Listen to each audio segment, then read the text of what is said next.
Hello बच्चों, हमारे सरस्वती विद्यापीठ के यूट्यूब चैनल में आपका बहुत बहुत हार्दिक स्वागत है। जैसा कि हमने पहला पार्ट, दूसरा पार्ट, तीसरा पार्ट और चौथे पार्ट का अध्ययन किया था, आज हम जो है केमिस्ट्री के जो पांचवा पार्ट हमारा उसका अध्ययन करते हैं। यहाँ पर जो केमिस्ट्री का पांचवा पार्ट है उसका नाम है दैनिक जीवन में रसायन। दैनिक जीवन में जितने भी रसायन आते हैं उन सभी का अध्ययन हमें इस पार्ट में करना है। तो यहाँ पर जो सबसे पहले टॉपिक की बात कर रहे हैं वो है अम्ल। जैसा कि आप शुरू की कक्षाओं से ही विज्ञान विषय में पढ़ते आ रहे हैं कि अम्ल क्या होता है, सार क्या होता है और लवण क्या होता है। तो हम यहाँ पर सबसे पहले बात करते हैं अम्ल की। तो अगर हम सामान्य भाषा में समझना चाहें कि अम्ल क्या है, तो यहाँ पर जो अम्ल है हम कह सकते हैं कि वो स्वाद में खट्टे होते हैं। एक सामान्य परिभाषा के अनुसार अम्ल क्या है, स्वाद में खट्टे होते हैं। और अगर सार की बात करें तो सार स्वाद में कड़वे होते हैं। यहाँ पर सबसे पहले हम अम्ल की बात कर रहे हैं, तो अम्ल जो है स्वाद में खट्टे होते हैं और जो सार है स्वाद में कड़वे होते हैं। अम्ल जो है नीले लिटमस पत्र को लाल लिटमस पत्र में बदल देते हैं।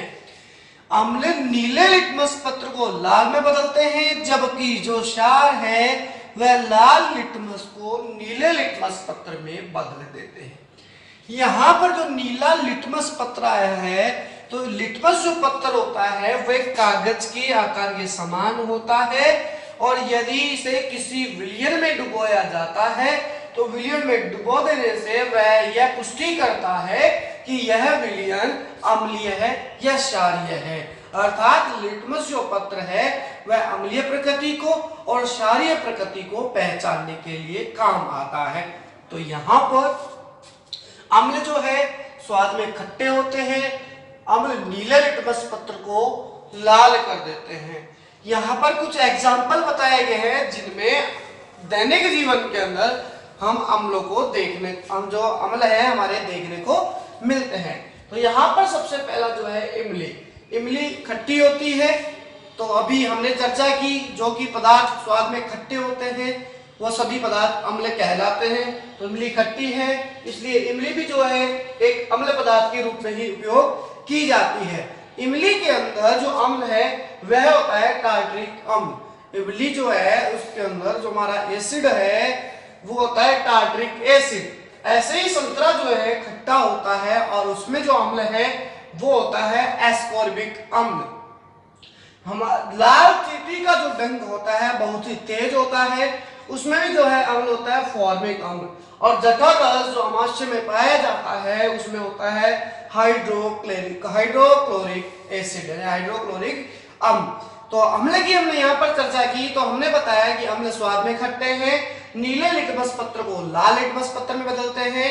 यहाँ पर कुछ अम्ल के एग्जाम्पल यहाँ पर दे रखे हैं, जिसमें इमली में टार्टरिक अम्ल होता है, संतरे में एस्कॉर्बिक अम्ल होता है, लाल चींटी के डंक में फॉर्मिक अम्ल होता है और अमाशय में पाए जाने वाले जठर रस में हाइड्रोक्लोरिक अम्ल होता है। तो हमने अम्ल की सामान्य रूप से बात कर ली है। अब बात करते हैं क्षार की। क्षार जो कि स्वाद में कड़वे होते हैं, ये स्पर्श करने पर साबुन जैसा व्यवहार करते हैं और ये लाल लिटमस पत्र को नीले लिटमस पत्र में बदल देते हैं। यहाँ पर कुछ क्षार के एग्जाम्पल लिए गए हैं। NaOH अर्थात सोडियम हाइड्रोक्साइड, KOH अर्थात पोटेशियम हाइड्रोक्साइड, AlOH का हॉल्ट्राइस होता है एल्यूमिनियम हाइड्रोक्साइड या एल्यूमिनियम ट्राइहाइड्रोक्साइड। हमने अम्ल का अध्ययन किया, हमने क्षार का अध्ययन किया। अब हम चलते हैं लवण की ओर। हमारे पास तीन मुख्य परिभाषाएं होती हैं, अम्ल की, क्षार की और लवण की। तो तीसरी जो परिभाषा है लवण की वो कैसे बनती है, जब अम्ल को और क्षार को दोनों की अभिक्रिया करवाई जाए। अम्ल और क्षार जब दोनों की अभिक्रिया करवाते हैं, यदि कोई भी अम्ल का एक उदाहरण लेकर करके और क्षार का एक उदाहरण लेकर के जब दोनों अभिक्रिया करवाई जाती हैं तो हमारे पास में लवण का निर्माण हो जाता है। अर्थात हम कह सकते हैं कि लवण क्या है? लवण अम्ल व क्षार की परस्पर क्रिया से बनने वाला पदार्थ है लवण। यहाँ पर जो अम्ल है, हम एग्जाम्पल ले रहे हैं HCl हाइड्रोक्लोरिक एसिड जो कि एक अम्ल है, क्षार NaOH सोडियम हाइड्रोक्साइड जो कि क्षार है। तो यहाँ पर अम्ल और क्षार के रूप में क्रमशः HCl और NaOH का उदाहरण लिया गया। जब इन दोनों की अभिक्रिया करवाई गई तो इन दोनों के फलस्वरूप हमें लवण NaCl प्राप्त हुआ और इसी के साथ जो जल था वो हमें H2O प्राप्त हुआ। यहाँ पर आप देख सकते हैं कि जो HCl है और NaOH जो दोनों हैं आपस में क्रिया करके यहाँ से NaCl के साथ जुड़ जाता है और यहाँ पर एक H और एक H यानी 2 H हो जाते हैं और हमारे पास अंत में O बच जाता है जो कि जल बाहर निकल जाता है H2O। तो हम कह सकते हैं कि अम्ल और क्षार की पारस्परिक संयोग से लवण और जल का निर्माण होता है। यह एक उदासीनीकरण अभिक्रिया भी कहलाती है, जैसा कि आप पिछली कक्षाओं में पढ़ चुके हैं कि अम्ल व क्षार से पारस्परिक संयोग से, पारस्परिक अभिक्रिया से लवण और जल का बनना एक उदासीनीकरण अभिक्रिया कहलाती है। कक्षा 10 विषय विज्ञान में पाठ नंबर जो 6 होगा उसमें भी आप अम्ल क्षार की जो अभिक्रिया है अर्थात जो उदासीनीकरण अभिक्रिया है उसका भी अध्ययन हम आपको करवाएंगे। तो यहाँ पर हमने अम्ल की बात की, क्षार की बात की और लवण की बात की। तो हमारे पास में एक सामान्य जो परिभाषा थी अम्ल, क्षार और लवण की, हमने उनकी बात की। लेकिन विज्ञान के मत के अनुसार बहुत सारे ऐसे वैज्ञानिक आए जिन्होंने अम्ल और क्षार को अलग अलग तरीके से प्रस्तुत किया। अम्ल और क्षार को अलग अलग तरीके से प्रस्तुत करने के लिए ही हमारे पास में सबसे पहले वैज्ञानिक जो थे वो थे आर्रेनियस। इन्होंने 1887 में ही 1887 में ही अम्ल और क्षार के समझाने की पुष्टि कर दी थी। यहाँ पर अम्ल और क्षार को हम जो है आर्रेनियस संकल्पना के अनुसार समझने का प्रयास करते हैं। सबसे पहले हम आपको बता दें कि जो अम्ल व क्षार की साथ में 2 संकल्पनाएं और हैं, 2 वैज्ञानिक और हैं जिन्होंने अम्ल और क्षार के मतों को प्रस्तुत किया। यहाँ पर सबसे पहले जो मत दिया था वो था आर्रेनियस का, इसे आर्रेनियस संकल्पना कहते हैं। दूसरा हमारे पास में ब्रोस्टेड लोरी संकल्पना है। इसी के साथ तीसरी हमारे पास में लुईस संकल्पना है। तो सबसे पहले हम चर्चा करते हैं आर्रेनियस संकल्पना। आर्रेनियस जो संकल्पना है वह वैज्ञानिक आर्रेनियस के द्वारा 1887 में प्रस्तुत की गई। यहां पर जो है अम्ल और क्षार को उन्होंने विभेदित किया, अम्ल और क्षार की उन्होंने परिभाषा समझाई। तो आर्रेनियस संकल्पना के अनुसार सबसे पहले हम अम्ल की चर्चा करते हैं। तो आर्रेनियस संकल्पना के अनुसार अम्ल क्या होते हैं?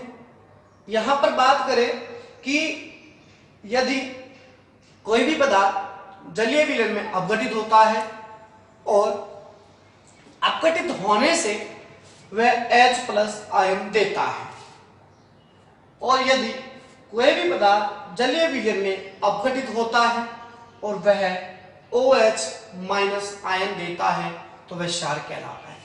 यानी ऐसे पदार्थ जो जलीय विलयन में टूट करके अपघटित होकर के विघटित होकर के H+ यानी हाइड्रोजन आयन देते हैं अम्ल कहलाते हैं।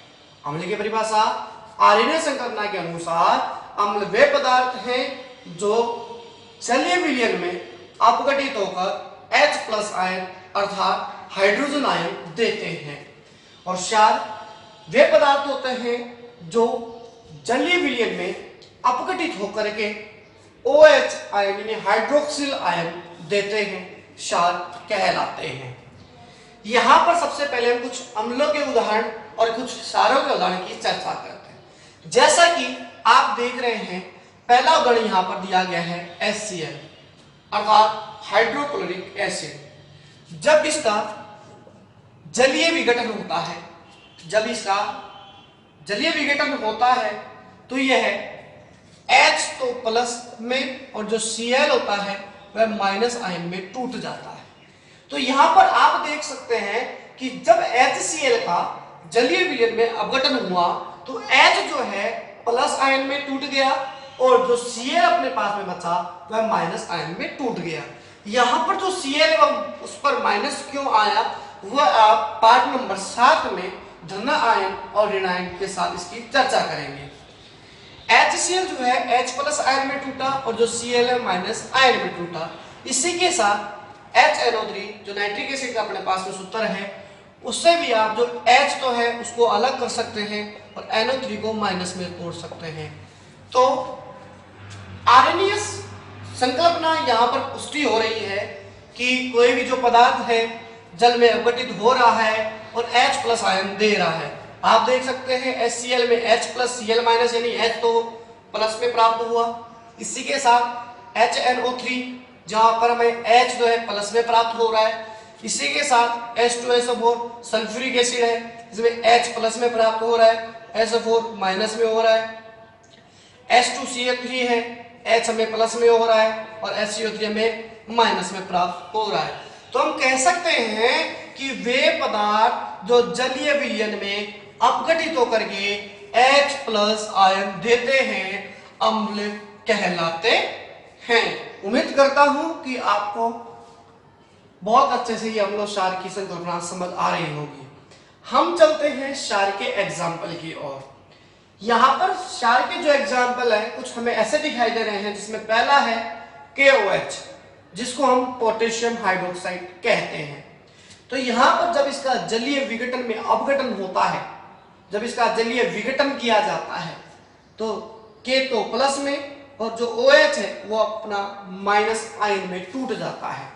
तो आर्हेनियस की संकल्पना के अनुसार अभी हमने देखा था कि क्षार जो है जलीय विलयन में अपघटित होकर के OH माइनस आयन यानी हाइड्रोक्सिल आयन देते हैं। अर्थात आर्हेनियस संकल्पना की पुष्टि इस उदाहरण पर बहुत अच्छे से हो रही है। इसी के साथ हम दूसरा उदाहरण देखते हैं NaOH अर्थात सोडियम हाइड्रोक्साइड। सोडियम हाइड्रोक्साइड का जब जलीय विघटन में अपघटन होता है तो सोडियम जो है प्लस में टूटता है और हमारे पास में जो OH है वह माइनस आयन में टूटता है। तो यहाँ पर भी आर्हेनियस संकल्पना की पुष्टि हो रही है कि OH आयन दे रहा है। CaOH में भी C है, Ca प्लस में टूटता है और OH जो है माइनस आयन में टूट जाता है। NH4OH में भी यहाँ पर हमारे पास में NH4 प्लस में टूटता है और OH जो है माइनस आयन में टूट जाता है। तो हम यहाँ पर अच्छे से समझ सकते हैं कि आर्हेनियस संकल्पना ने क्या बताया कि जो भी पदार्थ जलीय विलयन में अपघटन होगा वह H प्लस आयन देगा तथा जो भी पदार्थ जलीय विलयन में अपघटन होगा और जब वह OH आयन देगा तो जो H प्लस आयन देगा वो अम्ल कहलाएगा और जो OH आयन देगा वह क्षार कहलाएगा। तो इन्हीं के साथ हमने HCl में H प्लस, HNO3 में H प्लस, H2SO4 में H प्लस और H2CO3 में H प्लस को हमने बाहर निकाला है। KOH में OH, NaOH में OH, CH में OH, NH4 में OH को हमने बाहर अर्थात हाइड्रोक्सिल आयन को हमने यहाँ पर बाहर निकाला है। तो यहाँ पर अम्ल व आर्हेनियस की संकल्पना की पुष्टि हो चुकी है। अब हम चलते हैं एक एग्जाम्पल की ओर जहां पर जो है कुछ उदाहरणों के साथ प्रबल अम्ल और प्रबल क्षार, प्रबल अम्ल, प्रबल क्षार, दुर्बल अम्ल और दुर्बल क्षार की परिभाषा दे रखी है। तो जैसा कि हमने अभी देखा आर्हेनियस संकल्पना में अम्ल और क्षार की परिभाषा, तो यहाँ पर हम चार बातों की पुष्टि करते हैं जिसमें प्रबल जो अम्ल है उसका मतलब क्या है। प्रबल अम्ल का मतलब ये होता है जो जल में पूर्णतः आयनित हो जाते हैं, यानी वे अम्ल जो जल में पूर्णतः आयनित हो जाते हैं वो अम्ल प्रबल अम्ल कहलाते हैं। दुर्बल अम्ल यानी कमजोर है जिनका आयनन जल में नहीं हो रहा है वह दुर्बल अम्ल कहलाते हैं। वे अम्ल जिनका आयनन जो होता है जलीय विलयन में नहीं हो पाता है दुर्बल अम्ल कहलाते हैं। प्रबल क्षार वे क्षार जिनका जल में पूर्णतः आयनन हो जाता है प्रबल क्षार कहलाते हैं। दुर्बल क्षार वे क्षार जिनका जल में पूर्णतः आयनन नहीं हो पाता है, दुर्बल क्षार कहलाते हैं। यहाँ पर जो प्रबल अम्ल है वो है HCl HNO3, दुर्बल जो अम्ल है H2CO3 CH3 COOH acetic acid, प्रबल जो क्षार है NaOH KOH अर्थात पोटेशियम हाइड्रोक्साइड, दुर्बल क्षार NH4OH MgOH का whole twice, milk of magnesia. यहां पर आपको प्रबल अम्ल, प्रबल क्षार, दुर्बल अम्ल और दुर्बल क्षार की परिभाषा बताएगी। अब हम चलते हैं जो हमारे पास में दूसरे वैज्ञानिक थे ब्रोस्टेड। इन्होंने भी अम्ल और क्षार को समझाने के लिए एक संकल्पना दी जो कि उनके नाम के आधार पर रखी गई, और उस संकल्पना को हम ब्रोस्टेड-लोरी संकल्पना कहते हैं। यहां पर ब्रोस्टेड-लोरी जो संकल्पना थी उसके अनुसार जो अम्ल है वह प्रोटॉन दाता है, यानी प्रोटॉन देते हैं, और जो क्षार है वह प्रोटॉन ग्राही है, अर्थात प्रोटॉन लेते हैं। ब्रोस्टेड-लोरी संकल्पना के अनुसार अम्ल प्रोटॉन दाता कहलाते हैं तथा क्षार प्रोटॉन ग्राही कहलाते हैं। हम यहाँ पर एक उदाहरण के द्वारा इस परिभाषा को समझने का प्रयास करते हैं। यहां पर हम एग्जांपल लेते हैं, जैसे A+B जो है, A को यहां पर अम्ल मान लिया गया, B को यहां पर क्षार मान लिया गया। जैसा कि हमने इस परिभाषा में देखा कि अम्ल प्रोटॉन दाता है और यहां पर A को हमने अम्ल माना है, तो A के पास जो H है यहां पर प्रोटॉन है, इस H को हम यहां पर प्रोटॉन कह सकते हैं। तो अम्ल जो है प्रोटॉन दाता है, यानी A यहां पर अम्ल है और इसके पास क्या है H है, तो यह प्रोटॉन देगा। B क्या है, क्षार है, तो क्षार क्या होते हैं, प्रोटॉन ग्राही, तो यहाँ पर जो B क्या है, क्षार लेगा, प्रोटॉन यानी जो क्षार है वह प्रोटॉन को ग्रहण करेगा। A अम्ल है, प्रोटॉन को देगा, क्षार B है इसलिए प्रोटॉन को लेगा। तो परिभाषा के अनुसार जो यहाँ पर H है वह A अम्ल में है, तो यह त्याग करके B इसको अपने आप ग्रहण कर लेता है। तो यहां पर क्या हो जाता है, HB और अम्ल में H प्रोटॉन निकल जाता है, इसलिए यहां पर क्या बच जाता है, A। दोबारा से समझ सकते हैं, हमारे पास में A+B दो तत्व या दो पदार्थ हैं। A के पास कोई प्रोटॉन है H, जब ये प्रोटॉन देगा, इसके पास प्रोटॉन है तो ये प्रोटॉन देगा, तो इसको हम अम्ल कहेंगे, और B क्या करेगा, प्रोटॉन को लेगा, इसलिए हम इसको क्या कहेंगे, क्षार कहेंगे। तो A के पास अम्ल है या प्रोटॉन त्यागेगा, तो प्रोटॉन त्यागने से जो H है यहां से चल करके B प्रोटॉन ग्रहण करेगा, तो B के पास चला जाएगा, तो HB, और हमारे पास में क्या बच जाएगा, A। तो इस नियम की यहाँ पर पुष्टि हो चुकी है कि जो A है प्रोटॉन देता है और B प्रोटॉन को ग्रहण करता है। तो यहाँ पर जो प्रोटॉन को त्यागता है, तो प्रोटॉन को त्यागने से वह सलिगुमी क्षार कहलाता है, और जो प्रोटॉन ग्रहण करता है तो उत्पाद में वह पदार्थ सलिगुमी अम्ल कहलाता है। इसी को समझने के लिए यहाँ पर हम एक एग्जाम्पल देखते हैं, जैसे कि H2O प्लस NH3 की जब हम अभिक्रिया करवाते हैं तो इसमें से कौन सा तो प्रोटॉन दे रहा है और कौन सा प्रोटॉन ले रहा है, वह मेरे साथ समझने का प्रयास करें कि यहां पर NH3 है, NH3 है और ये H2O है।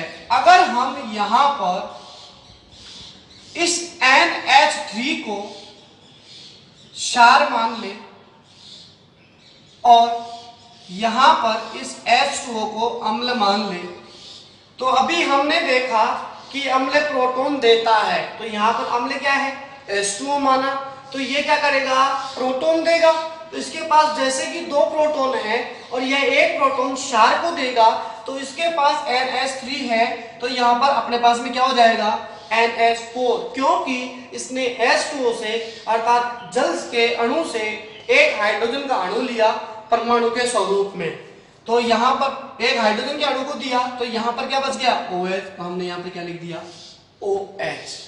इसी के साथ दूसरा एग्जांपल समझने का प्रयास करें। एक एग्जांपल अपने पास में है HCl प्लस H2। यहाँ पर HCl को हमने अम्ल माना और H2 को यहाँ पर हमने क्षार माना। जैसा कि ब्रोस्टेड-लोरी संकल्पना कहती है अम्ल प्रोटॉन दाता होते हैं, तो यहाँ पर जो अम्ल है वो HCl है, ये प्रोटॉन दाता है, अर्थात यहाँ से H बाहर निकलेगा जो कि प्रोटॉन है। तो यहाँ पर अपने पास में क्या बच जाएगा, Cl बच जाएगा, और H2 जो कि क्षार है या प्रोटॉन ग्रहण करेगा। तो यहाँ पर क्या हो जाएगा, H2 की जगह एक प्रोटॉन लिया तो H2 है, तो H3 यहाँ पर हो जाएगा। इसकी संकल्पना जो है, इसकी पुष्टि जो है यहाँ पर हो चुकी है दोनों एग्जाम्पल के सही। हमने अभी यहाँ पर अम्ल क्षार की आर्यनिक संकल्पना, अम्ल क्षार की ब्रोस्टेड-लोरी संकल्पना देखी।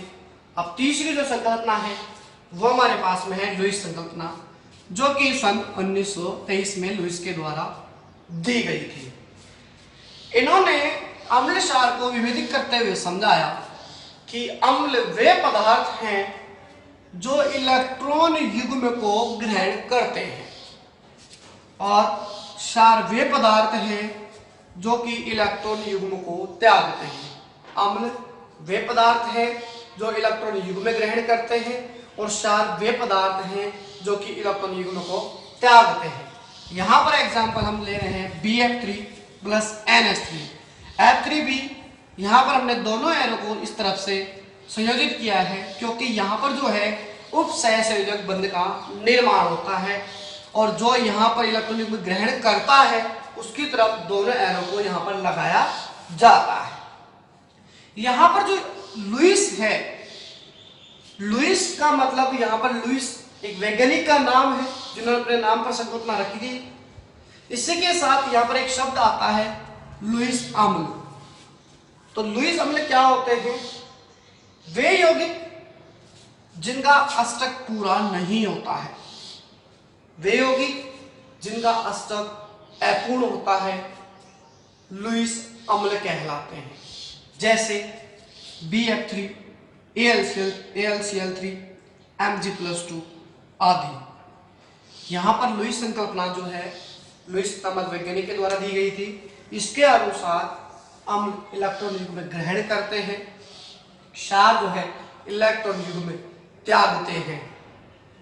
BF3 प्लस NH3, आपको यहाँ पर N के पास में दो बिंदु दिख रहे हैं, इनको लुईस के अनुसार हम समझ सकते हैं। वैसे जो इनकी चर्चा है कक्षा 11 रसायन विज्ञान में बहुत अच्छी से की गई है। हम सिर्फ यहाँ पर इतना सा समझने का प्रयास करेंगे कि N के पास यहाँ पर दो बिंदु हैं, दो लुईस की संयोजकता यहाँ पर बता रखी है। तो लुईस सार के अनुसार लुईस संकल्पना जो है अम्ल इलेक्ट्रॉन युग्म ग्रहण करवाती है और जो क्षार है इलेक्ट्रॉन युग्म को त्यागते हैं। ये तीनों जो संकल्पनाएं हैं अलग अलग वैज्ञानिकों के द्वारा अम्ल क्षार को समझाने के लिए दी गई थी।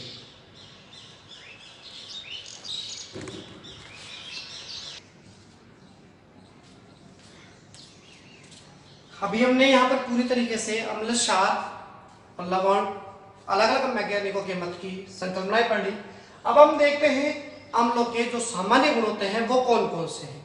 अम्लों के जो सामान्य गुण हैं उनमें सबसे पहला गुण अभी हमने पढ़ा था कि जो अम्ल है स्वाद में खट्टे होते हैं और नीला लिटमस पत्र को लाल करते हैं। दो गुण यहाँ पर सामान्य ये हो गए।